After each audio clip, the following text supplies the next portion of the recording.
जय Hind friends, welcome. 29 अक्टूबर 2023 के दिन अपन देखेंगे द इंडियन एक्सप्रेस के वो इंपॉर्टेंट आर्टिकल्स जो आपके लिए किसी भी एग्जाम की प्रिपरेशन कर रहे हो तो दो उसके लिए सबसे मोस्ट इंपॉर्टेंट आर्टिकल्स और एडिटोरियल्स। तो स्टार्ट करते हैं विद द फर्स्ट आर्टिकल जो मिल जाएगा आपको पेज नंबर 1 पे ही कि terror knows no borders. India ने ऐसा कहा है क्योंकि वो एब्सटेन रहा है यूएन के रेजोल्यूशन से ऑन गाजा। मतलब गाजा में जो गाजा ट्रूस जो हो रहा है, गाजा में जो इतने हमले हो रहे हैं उससे एब्सटेन क्यों रहा इंडिया, इसका क्या कारण है, राइट। तो ये सारी चीज़ें हम लोग डिटेल में देखेंगे कि कितनी कंट्रीज़ ने उसके अगेंस्ट में वोट किया, कितनी कंट्री ने फेवर में वोट किया और कितनी कंट्री ने जो है एब्सटेन रहे, मतलब न किसी के साइड भी वोट किया, ना अगेंस्ट किया ना ही उसके फेवर में किया। ओके, तो ऐसी 45 कंट्रीज़ हैं जो एब्सटेन रही। जैसे इंडिया के साथ कुछ बड़े नाम हैं, जैसे हो गया कनाडा, जर्मनी, जापान और यूक्रेन एंड यूके भी जो है, ब्रिटेन भी जो है एब्सटेंट रहा विद इंडिया। ये सारे बड़े नाम हैं जो एब्सटेंट रहे। और इसके अगेंस्ट कौन था? देखो, इजराइल अगेंस्ट सब बाय डिफॉल्ट है, वो कर रहा है तो वो तो अगेंस्ट ही रहेगा इस रिजोल्यूशन के। और साथ साथ जो है यूएस भी जो है इसके अगेंस्ट था, उन 14 देशों में था जो इस रिजोल्यूशन के अगेंस्ट वोट किए। और जो कुछ बड़ी कंट्रीज जो इनके फेवर में वोट किए इस रिजोल्यूशन के, वो थी चाइना, फ्रांस, रशिया। इन लोग ने फेवर में वोट किया। तो आपको ये जो दो चार नाम है ये ध्यान रखने हैं एग्जाम पॉइंट ऑफ व्यू से। खास करके देखो 45 कंट्री एब्सटेंट रही थी तो इंडिया का ध्यान रखना है। और ये जो कुछ इंपॉर्टेंट कंट्रीज मैंने आपको बताई, जो कनाडा, जापान और यूके, इन लोग का ध्यान रखना है। और जो है अगेंस्ट वालों का ध्यान रखना है, यूएस ने अगेंस्ट है। और फेवर में कौन कौन था, कौन कौन सी बड़ी कंट्रीज थी, तो चाइना, फ्रांस और रसिया, ये भी आपको ध्यान रखना है। और ये जो है ड्राफ्ट किसने लाया था, किसका रिजोल्यूशन था, तो किस कंट्री का था? जॉर्डन का था। आप यहाँ पे देख सकते हो कि जॉर्डन ने ड्राफ्ट किया था इस रिजोल्यूशन को। लेकिन इसमें जो है क्यों बहुत सारी कंट्रीज जो हैं इससे बाहर रहीं, क्योंकि जो है इसमें जो है मेंशन हमास अटैक का कहीं नहीं था, राइट। इजराइल का तो था पैलेस्टीन के ऊपर, और जो है कई सारी चीज़ें जो उन्होंने सारा कुछ वहाँ पे बंद कर रखा है। जैसे कि हमने पिछले न्यूज़पेपर्स में कवर किया है कि वहाँ पानी, बिजली, सारी चीज़ें बंद है, कई लोगों को जो है घरों में बंद रखा गया है। तो उसी लिए जो है कई सारी कंट्रीज जो है इससे एब्सटेन रही थी ऑन यूएन्स गाजा रिजोल्यूशन पे। तो टेररिज्म क्या, जो भारत की एम्बेसडर हैं योजना पटेल, उन्होंने यूएनजीए बोले तो यूनाइटेड नेशन जनरल असेंबली में रीज़न क्या दिया है कि टेररिज्म जो है वो एक मेलिजेंसी है, मतलब एक कैंसरस है। जैसे कैंसर देखो एक जगह होता है तो वो पूरे सारे शरीर में फैल जाता है, उसी तरह इंडिया का कहना है कि टेररिज्म जो है वो एक मेलिजेंसी है, मतलब उसका कोई भी जो है ये फिक्स्ड ये नहीं है कि वो यहीं तक रहेगा। तो एंड नोज, कोई बॉर्डर नहीं होता है, कोई नेशनलिटी नहीं होती, ना ही कोई रेस होता है, right. And world should not buy into any justification of terror acts, मतलब इस पर कोई जस्टिफिकेशन नहीं देना चाहिए कंट्री को। And United Nation General Assembly में एब्सटेंट रहने का यही कारण दिया है। जो आपको पता है कि यूनाइटेड जनरल असेंबली में 193 मेंबर होते हैं, राइट। तो अब मुझे बताओ आप, एक आपके लिए क्वेश्चन निकल के आता है, दो चार यहाँ पे जो आप कमेंट करोगे, जैसे कि मैंने कल भी पूछा था, राइट, कि जो है जो इजराइल है आप वहाँ का कैपिटल मुझे बताओगे और आप जो है जॉर्डन का कैपिटल मुझे बताओगे। ओके, चलो ये दो आपके लिए जो सवाल हैं जो आप मुझे कमेंट करके बताओगे। जॉर्डन, क्योंकि अभी देखो अभी रिजोल्यूशन लेके आए तो इंपॉर्टेंट हो जाता है आपके एग्जाम पॉइंट ऑफ व्यू से, तो आप ये दो क्वेश्चन के आंसर जरूर कमेंट में करना, राइट। तो यूनाइटेड नेशन में आपको पता है 193 मेंबर्स हैं, जिसमें से जो है आपको 44 एब्सेंट थे, जिन्होंने वोट नहीं डाला। 14 मेंबर्स थे जिन्होंने अगेंस्ट किया, एंड 121 वोट जो है वो फेवर में पड़े थे इस रिजोल्यूशन के। ओके, और इंडिया जो है एब्सटेन है, ये आपको ध्यान रखना है। नाउ उसी पेज पे इसी बारे में जो है, जो ये हैं आपकी योजना पटेल, जो मैंने आपको बताया कि जो इंडिया की एम्बेसडर हैं यूनाइटेड नेशन में, राइट। तो इंडिया, इन्होंने ही रीज़न दिया कि जो resolution calling for a cease fire, cease fire क्या होता है कि भाई वहाँ पे अब कोई भी मिसाइल नहीं दागी जानी चाहिए, कोई भी फायरिंग नहीं, कोई भी बम हमला नहीं, कोई भी गोलीबारी नहीं, किसी भी तरह की। लेकिन it had no reference to either Hamas और हॉस्टेजेस। इस रिजोल्यूशन में जो सबसे खास बात है कि पैलेस्टीन के ऊपर, गाजा स्ट्रिप के ऊपर तो सारी चीज़ें फोकस है कि यहाँ वहाँ पे बंद होना चाहिए, लेकिन कोई रेफरेंस नहीं दी गई, एक लाइन भी नहीं दी गई है कि हमास ने भी अटैक किया था और हॉस्टेजेस जो उसके पास हैं, राइट। तो इसीलिए जो है इंडिया ने रीज़न दिया है कि हम जो हैं इसी वजह से जो है बाहर रहे हैं इस वोटिंग से, राइट। एंड कुछ जो हैं खास रीजन्स हैं, जैसे पहला है इंडिया ने ज्वाइन किया है ऑस्ट्रेलिया, कनाडा, जैसे मैंने आपको बताया, Germany, Japan, Ukraine and the UK in the group of 45 countries that abstained on the resolution that called for an, क्या है उसका नाम, immediate durable and sustained humanitarian trust leading to a cessation of hostilities, right, कि जो है N unhindered, मतलब कि कोई भी सवाल जवाब नहीं होना चाहिए, सिर्फ ह्यूमैनिटेरियन ग्राउंड पे जो है गाजा स्ट्रिप में जो है मिलना चाहिए रेड क्रॉस को परमिशन, यूनाइटेड नेशंस की जितनी जो सेना होती है जो ह्यूमैनिटेरियन ग्राउंड पे काम करते हैं उन लोगों को जो है कंप्लीट सपोर्ट मिलना चाहिए, right. And resolution by a group of 22 Arab countries, right, and सिर्फ अरब कंट्रीज ने मिलकर इस रिजोल्यूशन को ड्राफ्ट किया है, शायद इसीलिए उसमें आप बोल सकते हो कि मेंशन नहीं है हमास अटैक का, राइट। एंड प्रपोज किसने किया था, जॉर्डन ने किया था, and which has been vocal criticism of the Palestine civilian casualties, right, को किसको क्रिटिसाइज किया गया कि पैलेस्टीन सिविलियन कैजुअलिटीज जो हुई है इन द इजरायली बॉम्बार्डेड, जो इजरायली की तरफ से फायरिंग हुई है, एंड जो है कई सारे जो हुए हैं were the sponsor of resolution were कौन कौन से थे, देखो जो इंडिया की भी कई नेबरिंग कंट्रीज इसमें आपको इसमें मिल जाएंगी, बांग्लादेश, मालदीव, पाकिस्तान, रशिया भी है इसमें, एंड साउथ अफ्रीका भी है, ये चीज़ आपको ध्यान रखनी है, राइट। एंड फ्रांस ने वोट किया है फेवर में, but with a telling nuance, nothing can justify the suffering of civilians, मतलब सिविलियंस जो सफ़र कर रहे हैं उसको कुछ भी जस्टिफाई, कोई भी रीज़न जो है इस पर मैटर नहीं करता है, लेकिन all victim deserves our compassion, all lives are equal and there is no hierarchy between them, कि कोई भी हायरार्की नहीं होनी चाहिए, right. And at the same time it regrets that a condemnation of terrorist attack carried out by Hamas, की उसने बोला कि हमने वोट तो कर रहे हैं बट रिग्रेट ये भी है उनको कि टेररिस्ट अटैक जो कैरिड आउट हुआ हमास का and other terrorist group against Israel was missing in the text, मतलब उस रिजोल्यूशन में ये पार्ट जो मिसिंग है जिस वजह से कई कंट्रीज जो हैं वो एब्सटेन की हैं, उसने फ्रांस ने वोट तो किया बट उसने भी ये चीज़ मेंशन की है। And Israel, United states and 5 small Pacific island Nations and hostages in compliance with international law and calls for their immediate and unconditional release, कि उनको किसी भी कोई बिना शर्त के, मतलब बिना शर्त के सबको रिलीज किया जाना चाहिए, right. And India went with the, India का क्या स्टैंड था कि we vote while 55 member state voted against in and 23 abstained, right.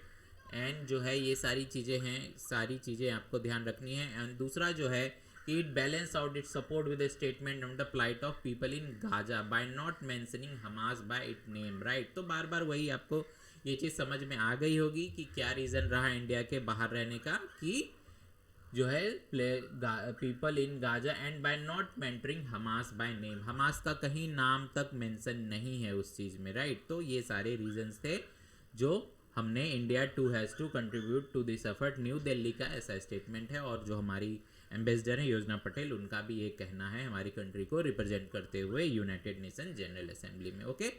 Now तीसरा रीजन क्या हो सकता है कि unlike resolution of the UN secretary council, resolution of the UNGA बोले तो United Nation General Assembly are not legally binding. देखो legally binding नहीं होता है यूनाइटेड नेशंस का कोई भी, आपने SDG पढ़ा होगा, सस्टेनेबल डेवलपमेंट गोल, राइट, बहुत सारी चीज़ें हैं, लेकिन वो सारी चीज़ें लीगली बाइंडिंग नहीं होती हैं, ये आपको थोड़ा बहुत आइडिया होगा, राइट। तो इसीलिए जो है डिस्पाइट द कॉम्प्रिहेंसिव डिफीट, मतलब देखो डिफीट तो काफ़ी बड़ा है क्योंकि 121 कंट्रीज़ ने उसके फेवर में वोट किया था और 14 कंट्रीज़ ही जो थी उसके अगेंस्ट में थी, लेकिन इजराइल और US पे ये not obligate to act on the resolution, तो कोई लीगल बाइंडिंग नहीं होगी कि आपको उस पर एक्ट करना ही है। तो 120 votes in kind of geopolitical environment is a very very high signal of support for international law, लेकिन अल्टीमेटली वही हो जाता है कि these are not legally binding, right.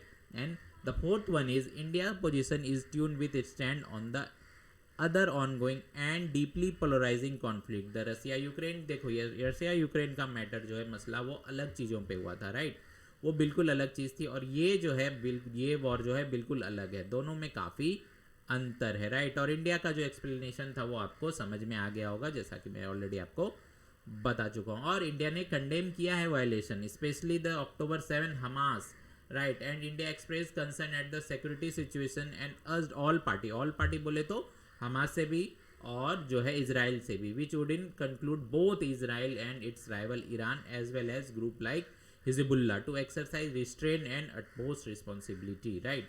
तो ये सारी चीज़ें रही हैं, राइट। तो आपको समझ में आ गया होगा अल्टीमेटली कि क्या कहना चाह रहा है इस आर्टिकल में और क्या चल रहा है वहाँ पे, राइट। नाउ अगला आर्टिकल है हमारे पेज नंबर 12 पे कि जो बिडेन जो यूएस के प्रेसिडेंट हैं और चाइना के जी जिनपिंग, वो जो नेक्स्ट मंथ APEC बोले तो एशिया पैसिफिक जो सबमिट होने वाला है उसमें ये दोनों मिलने वाले हैं, राइट। साइड लाइन बोले तो मतलब कि देखो 21 कंट्रीज हैं, 21 पैसिफिक कंट्रीज हैं इसमें एपेक में, राइट। लेकिन जो है जो बिडेन और जो जी जिनपिंग अलग से मिलेंगे, राइट। तो ये एक अच्छी न्यूज़ हो सकती है इन दोनों के पार्टी के लिए, right. Asia Pacific economic cooperation जो है जो होगा कहाँ पे होगा, आपको ये ध्यान रखना है, सैन फ्रांसिस्को में होगा, राइट। सैन फ्रांसिस्को में होने वाला है और ये दोनों आपस में मिलने वाले हैं, ऐसा जो है ऑफिशियल्स का कहना है। और जो है इसमें आपको बता दूं, जैसे व्हाइट हाउस के national security adviser Jake Sullivan है, according to the official who was not authorised to comment and spoke on the condition of anonymity, right. तो ये सारी चीज़ें आपको ध्यान रखनी है। एंड बिडेन जो है वो भी बोल रहे कि वो to talk with Wang, right. ये कौन है, चाइना के जो है मिनिस्टर है, एक मिनिस्टर है जिनके साथ जो है अभी भी जो है वो यूएस ट्रिप पे हैं और वहाँ पे कई सारी मीटिंग्स जो है वो होल्ड कर रहे हैं, राइट, सीनियर ऑफिशियल्स के साथ in the White House. And the Wang in the midst of a 3-day visit to Washington, 3 दिन के लिए वो वॉशिंगटन टूर पे हैं। एंड उसी में जो है ये डिसाइड हुआ है कि जो बिडेन और जी जिनपिंग है वो मिलने वाले, जब वो मिलेंगे नेक्स्ट मंथ तो उसका क्या आउटकम निकल के आएगा, ये सारी चीज़ें हम लोग ध्यान रखेंगे। बस आपको इतना ध्यान रखना है फिलहाल कि एपेक की मीटिंग सबमिट कहाँ होने वाली है, सैन फ्रांसिस्को में होने वाली है फिलहाल के लिए। और कितनी कंट्रीज हैं इसमें, 21 पैसिफिक कंट्रीज हैं। और चाइना के फॉरेन मिनिस्टर कौन है, वांग यी, वो अभी यूएस के ट्रिप पे हैं 3 दिन के लिए और ऑलरेडी कई बड़े बड़े सीनियर ऑफिशियल्स थे यूएस के, उनकी मीटिंग चल रही है। ओके, तो ये सारी चीज़ें आपको ध्यान रखनी है। चलो आगे बढ़ते हैं। इंडिया यूके का जो काफ़ी दिनों से आप सुन रहे हो, राइट, कि FTA फ्री ट्रेड एग्रीमेंट जो है वो काफ़ी दिनों से सुन रहे हो, वो अब जो है फाइनल स्टेज में ऑलमोस्ट पहुंच चुका है। और ये आप पहचानते हो इनको, पहले ये जो है हमारे कौन सा मिनिस्ट्री संभालते थे, पीयूष गोयल साहब, आपको कमेंट करके मुझे बताना है। बहुत बड़ी मिनिस्ट्री, आप लोग और आप हम सब लोग उसको यूज़ करते हैं। तो अभी जो हैं वो कौन है, पीयूष गोयल जी, हमारे कॉमर्स एंड इंडस्ट्री मिनिस्टर हैं पीयूष गोयल। और ये इसके पहले कौन से मिनिस्टर थे वो आप मुझे कमेंट करके बताओगे।